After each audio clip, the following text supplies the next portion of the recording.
HP Gaming GameLINK video. Today, on International Talk Like a Pirate Day, we thought, what better opportunity to open up a can of crazy with Tiny Epic Pirates, the Deluxe Kickstarter edition. Arr!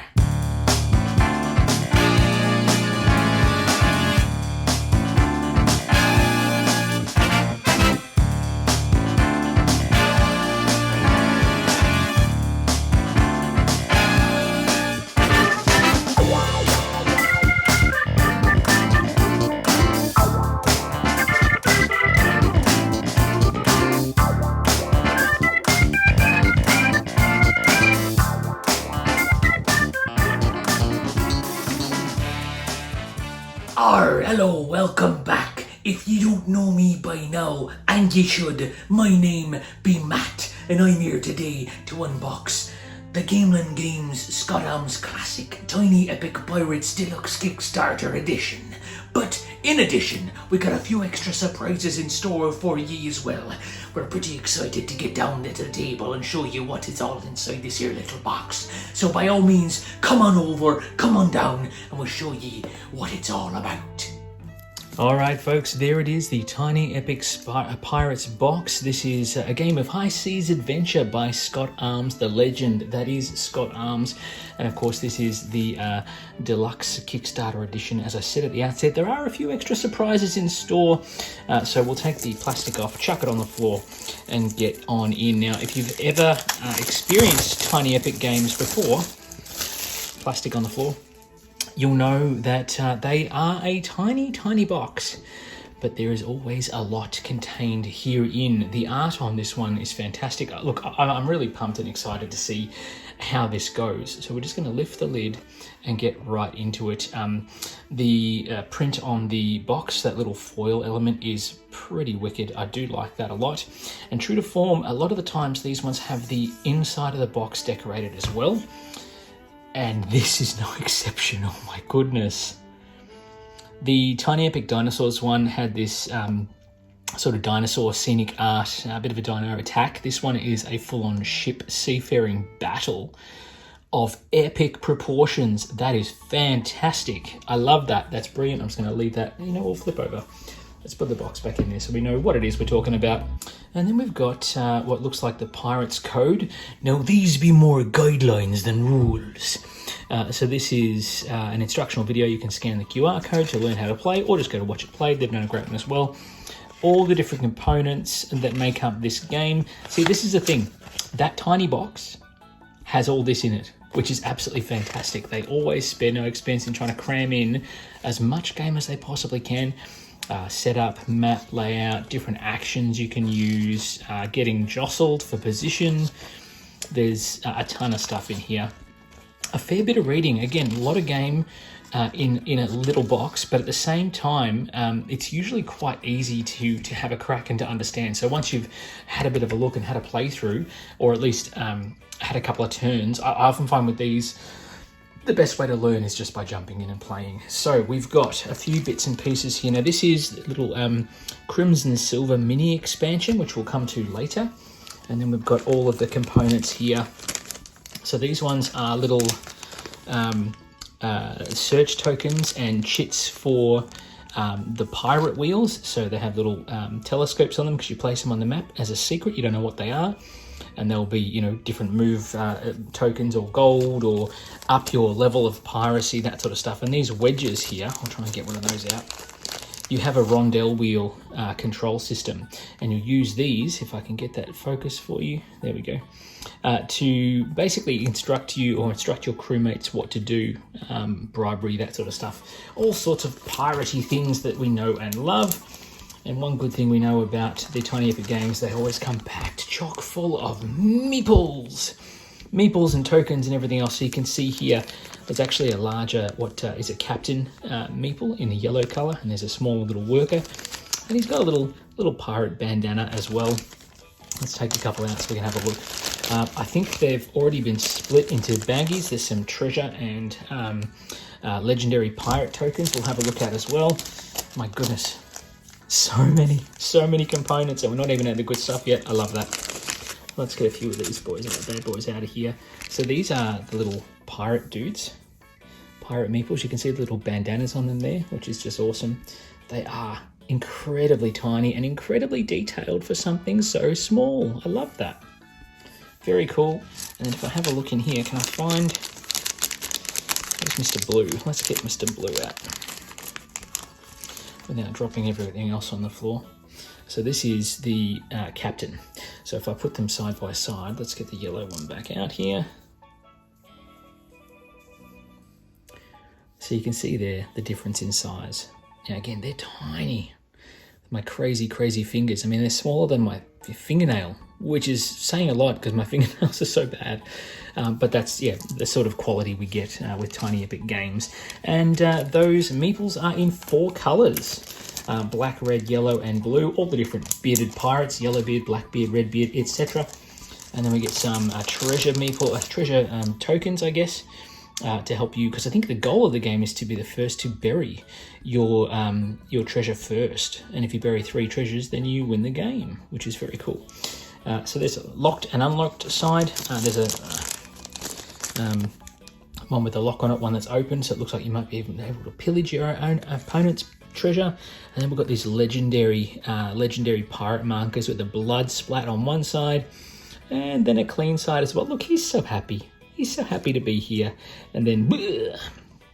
So if you become bloodthirsty, that's what happens. You turn that token over to the side. But I do like the tokens are all upgraded wooden components, which is absolutely fantastic. The ones you're going to be moving around the most have a good tactile experience. Then we've got some other tokeny bits here. I won't take them all out because I'll get everywhere. We've got here, the cubes are known as booty cubes. Booty. And that's not a reference to anything else derogatory, just booty cubes is in gold and bits and pieces, and the values change on the market board throughout the course of the game.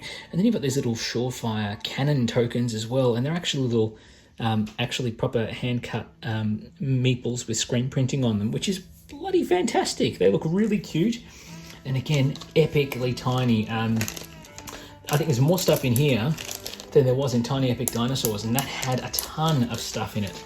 An absolute veritable treasure trove, so to speak. Okay, we've got, let's have a look at the dice. Now the dice are actually better than I thought they were going to be. So I actually made another purchase because I wasn't sure what I'd think of these dice, but these are actually really nice. They've got a nice swirl. The gold pips are just perfect for a pirate game. And I'm guessing they work as well. So, yep, they work. That's all good. But the quality of these, and they're only tiny as well, they're only small dice, they just look amazing. I love that gold. So good. So good. Very excited to have those. And it's always nice to see that they work. Very important. Now we've got the die, we've got a couple of markers here. Now these little tokens, these metal coins, are representative. They go on your legend track and track your level up status, things like that. I'm not entirely sure because we haven't had a chance to open it and play it, but they've got a, wow, they're heavy. Quite a bit of heft. They've got a shield, the Gamelyn shield on one side, and then on the other side they've got that divide and conquer side. So it looks like there's the 4 different factions or 4 different pirate symbols, crests, whatever you want to call them. But they've got some weight. Nice, good shine. Love a good metal coin component. They make a nice chink as well, which is awesome. We'll leave the minis to last. Come back to the expansion. We've got the little booty bag. No, this is not something you wear on your backside. This is a booty bag that holds the booty cubes because you're drawing them blind at the start of the game. I love that. So tiny. It's very cute. It's like a Arkham Chaos bag, but in minuscule size. And it's screen printed as well, which is fantastic. The logo, so you know exactly what game it's for. And then we've got some pirate crewmates and what looks like captain cards. More plastic to go on the floor. There we go, get rid of that plastic baggie. We've got here some crew members. Now I'll skim through these. Obviously there's die rolls and things that affect these. Jolly Rog, Quartermaster Quigley, Taylor True North, Willow Watch, Ursula Bain, she looks like she means business, Eliza Lucky, Betty Blunderbuss, don't piss her off, the Buck Cannon, Sydney Sweetwater, Lisa Legacy, Doc Blockley, Alice O'Malice. She looks like she means business. Then you got Tina Trickshot, Sally Shoresight. Now some of these were revealed during the campaign as to their actions and abilities and developed by the backers as well. Jack Fuse Rogers, Sarah Silver, Cutter Fang. He looks like he means business too. Salty Pete. This is the guy who sits at the bar and just grumbles the whole time. I love that. Pale Pim, Black Eyed Brutus, Raina Rumor, Lieutenant Flint, Silent Seamus, and then you've got these different market cards. Now they represent different folks. I think you can attack with the merchant ships and things. Again, I'm not entirely sure. And they have different decks that get shuffled up and obviously increase the degree of difficulty as the game goes on. And this one increases your legendary status, and that one's playable for 1 to 4. Then you got the captains. You got Magnus Bolt. You got Francisco de Guerra, Carmen Rouge or Rogue, Morgan Whitecloud, and these ones are actually double-sided. So you've also got Baron Von Hook. Yeah, I think I want to take him for a spin. He looks awesome. Sing Vane. Yeah, that'll be right. Wendy Bird. Wendy Bird? This is an Ozark. And then you've got Vera Locke, who's the one that features on the cover of the game. So she might obviously be worth playing as well. Particularly if you get to feature on the main thing. And then you've got little player mats and player boards. They're all contained in one little box that still leaves room for extra components, which is awesome.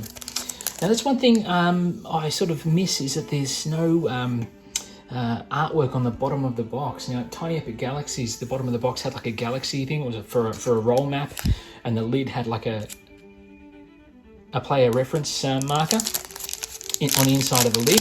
But here there's nothing but inky blackness, which sort of works for piracy, I guess. So that's okay. All right, now here we've got, these are your player boards. So this is the command wheel, and you can see different costs associated with the different wedges that you'll place out that we showed you earlier. And then you've got your crew spaces, repairing crew. Your player card goes there, your surefires, things like that. On the back, they've got different, so the name of the pirate corresponds with the cards as well, and I think one of them is for one player mode. The names I think might be for one player mode, so you can play against some legends in their right. We'll pop those ones back in there. These are the legend tracks, so you put that coin we showed earlier starts here, makes its way up and along, and sort of gives you an indication of how much gold you may have to spend. Maybe, I'm not entirely sure. Dread Pirate, Buccaneer, Swashbuckler, Corsair, Pirate, and a Sea Dog, which is where you start. You start here. As you make your way up the track, once you become a Corsair, you get an extra meeple to move around as well. And they've also got what looks like solo legends to play against. So this is Vengeful, and then you've got Notorious, so they must range to Fearless, and then you've got Greedy. So you'll have Greedy, and then one of the other cards, it might be Greedy Blackbeard, who's all about the gold, because you've heard the golden rule, haven't you? Whoever has the gold makes the rules. And then you've got map cards. So Tiny Epic Pirates on the back. Love the logo. It's so good. The tentacle coming down on the Sea of the Rondell is fantastic. And the map cards all align together. So I believe you set up a 4x4 grid. It's a bit of a, is that Red Skull? But in like a rock color. Wow. And you set them up and they can pretty much align in any formation. So you shuffle them up together, deal out a 4x4 grid, and then you're ready to play on your own personal customizable board, which adds a lot of replayability. I love that. The replayability is fantastic. The art on these is brilliant. Each one is different. Each one is unique. See, someone's got a plantation manor there, which is brilliant. You've got some shipwrecks, people that have washed ashore. That's that skull again. Features quite nastily or nicely, depending on how you think about it. Different coves, tropical locations, sailing all across the Caribbean, and then you've got some anchor places where you can anchor your ship at the start of the game and make that your port. Different ports there as well. We've got some whales or dolphins or something kicking up there. Bits and pieces here. More ships, different starting locations. I like how they're color-coded. That's awesome. And then we've got the market. Now the market obviously is where you do a lot of trading for your resources, for all those booty cubes we saw before. And you can also use those cards, the ships, depending on contracts and bounties. I guess they're bounties to go and hunt those crew down. And then you got this guy's like, hey, how you going? Come and buy some stuff. I do like that he's got bones and things for sale, teeth, and a whole swag of treasure. Coffee, rum. I love that the rum is out the front and the coffee's inside. That's about right. And then you've got the Jolly Roger in the background there as well. A lot of art on the cards. The art and the detail with all the Tiny Epic games is brilliant. We love it. But here is what we're all about. This is the exciting part, because the game comes with all sorts of crazy ships. So we've got here ships in our player colours. So these ones here obviously are quite heavily detailed, proper plastic moulded ships, and they're all the same except for their colour, which I love. And I think, let's go with blue again. We'll pop them back in there. They've got little flags that you can rig up as well to really dress them up. So you've got all of these different things here. I just don't want to break anything. So you've got here different skull and crossbones. There's a bit of flashing on that one. And then you've got here on the front a guy with a crow's nest as well, which is awesome. They look sick. And then when you get your pirate ship, they simply slot into there. Oh, that was nice and smooth. Nice and easy. I like that. No two ways about it. I think you're actually able to break them down, obviously, as well, which is brilliant. And look at that. You've got your own pirate ship, and there's 3 spaces in its hold for booty cubes of all sorts of shapes and sizes. And you can also, obviously, attack other ships to steal their loot and booty as well. We also have a merchant vessel, which will carry 1 cube that is designated at the start of the game, and another one. They start at opposite corners of the map, and you can obviously go hunt them down and steal their booty and stuff like that. And then you've got a massive, I don't know if that's a merchant ship or if that's a dreadnought hunter class military ship that is trying to attack you. I'll correct myself if I'm wrong when I get a chance. There's 4 cannons on the side of that one too. That means business. Those ships are absolutely brilliant. And then you've got all the different sails and things there as well. Now the white one has a set of 3. The merchant ones have 2 each, same as the other ships, which is awesome. All right, let me just pop that up here. We'll pop the ships there. We'll leave Mr. Blue out because he's all decked up and ready to go, which is brilliant. And then we'll have a quick look at Red Mary and the little Crimson Cutlass expansion that came in the box, because that's what happens when you buy a deluxe edition. You got more crew members, more crazy, more nonsense. We love it. So we've got here, let's see, we've got the rule sheet. I do mean sheets, very tiny. Just when you thought the tides wouldn't drag in anything stranger, Crimson Silver cubes, floating fortresses, yes please. Crew cards and solo mats, so you can play this on its own as well. Let's see, what have we got here? We've got some pirates. We've got Nicky Knuckles. Yeah, she means a fair bit of business. I like that. Pirate crew on the back. Isabel Surefire, who uses the Surefire tokens. Anilla Bones gives you extra die rolls. Sean Keystone, holding all sorts of gems, all about the gold. Ben Seaworthy, well, that's nice to know he's seaworthy. Ready to go. Nando the Navigator, not to be confused with Nando's Chicken. He can guide you through the storms, no problems. Then you've got Red Mary. So if you put these together, I should have shown this before, Bloody Red Mary. See, it forms the name at the top of the card. And then you've got Solo Legend, but if you do this, you've also got Ruthless Red Mary. So depending on what sort of challenge you like. And then you've got here Henry Kidd on the back. Bloody Henry Kidd. Solo captains galore. I didn't see any captain cards though. Did I miss those? I did miss those. It must be for solo mode. That must be exclusively for solo mode, which is cool. We're going to leave those ones there just because we can. And then we've got here those wonderful cubes, the Crimson Silver, which must be worth something. I'll get those ones out here. I'll get these aside.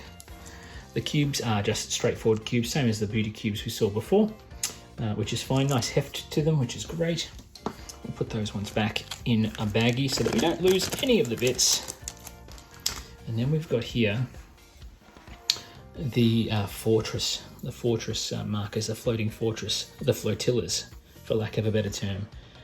Look at that. They're awesome. Really nice. Quite, they're a little bit similar thickness to the rest of the meeples here, but they've just got that much more detail, and they're quite large. So on a table presence, they're actually going to stand out quite a bit and just give you a bit more 3 dimensions, a bit more tactile feel, which I really love. Table presence is a big thing for me. As if you're watching the channel, you would know that. They're cool. I'm going to put those back in the bag. Now, that is pretty much all the contents of the deluxe edition of Tiny Epic Pirates, folks. I know there's a fair bit of stuff that we've sort of gone through, tokens-wise, ships-wise, everything else as well. So I hope you enjoyed that. Oh, no, wait, I'm forgetting something. How dare I? That's right, we back this at an extra level. We've also got to show you the Curse of the Amediacs expansion, a ghostly expansion for Tiny Epic Pirates. So we're going to go through this one as well, because we're awesome. So let's open this one up, let's clear away some space, and we'll show you a bit more about what this one is all about.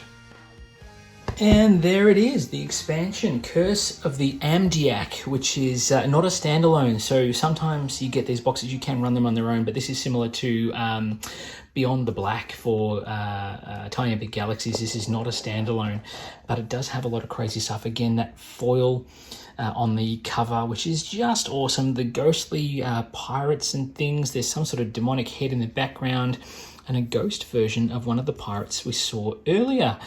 So yeah, very excited to see how this goes. And if we, oh my goodness, I believe, folks, that this here is the Flying Dutchman, obviously pirate ship of legend, or of course could be the Amediac as well, but we'll have a look and see what's in the box. Let's turn this over and we'll go through what's in here. This is the Ghost Pirates Code, not the Pirates Code, the Ghost Pirates Code. I love this already. We've got a bit of a prologue to give you a backstory. You've got a ghost ship, you've got Amediac urns in 4-player colors. Again, a lot of components. Additional expansion set up on where things go. The rules, there's cursed gold now, not just normal gold. You get haunted by the ghost ship. Oh my goodness. Cursed captain, ghost wake tokens, skeleton crew. Here we go, that's what we're talking about. And a solo mode as well, which we love. My goodness. Okay, we've got a couple of different bits and pieces here. We've got more plastic to go on the floor, which is always nice. We do like it when plastic goes on the floor.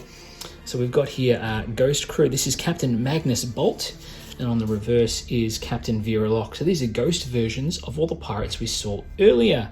Francisco de Guerra, Wendy Bird, Carmen Rouge, or Rogue, Sing Vane, Morgan Whitecloud, and Baron Von Hook. And his hook is glimmering even more than it was when he was alive. He'll be very happy to hear that. And now we've got what looks like some extra mini decks of cards for these. This one talks about different ships and stealing things. And then you've got some skeleton crew. That's Thomas, definitely skeleton crew. Mad Sarah, Moros, Ernie. Ernie looks like he used to be a butcher in a former life. Bonnie, that Bonnie lass that's throwing around bombs and stuff. You've got Lucky the Kid. My goodness, Min, who's got bandages galore on there. Boots means business. He's got his booty. And Bill and Bait. Bait is a ghostly parrot. I love that. That's so cool. I love that. So good.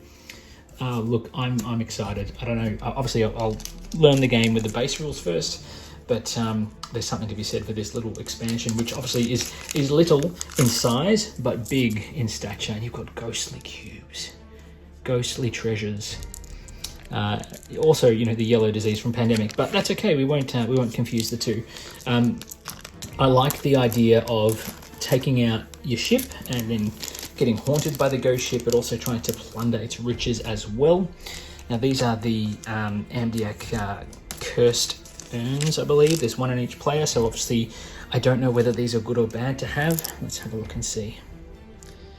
The detail on these is just the production. Every Tiny Epic game I've ever opened, the production has always been absolutely fantastic. I am sorry to say they are moving away from the item meeples, and obviously there's none in this game because it's all about pirate ships and stuff.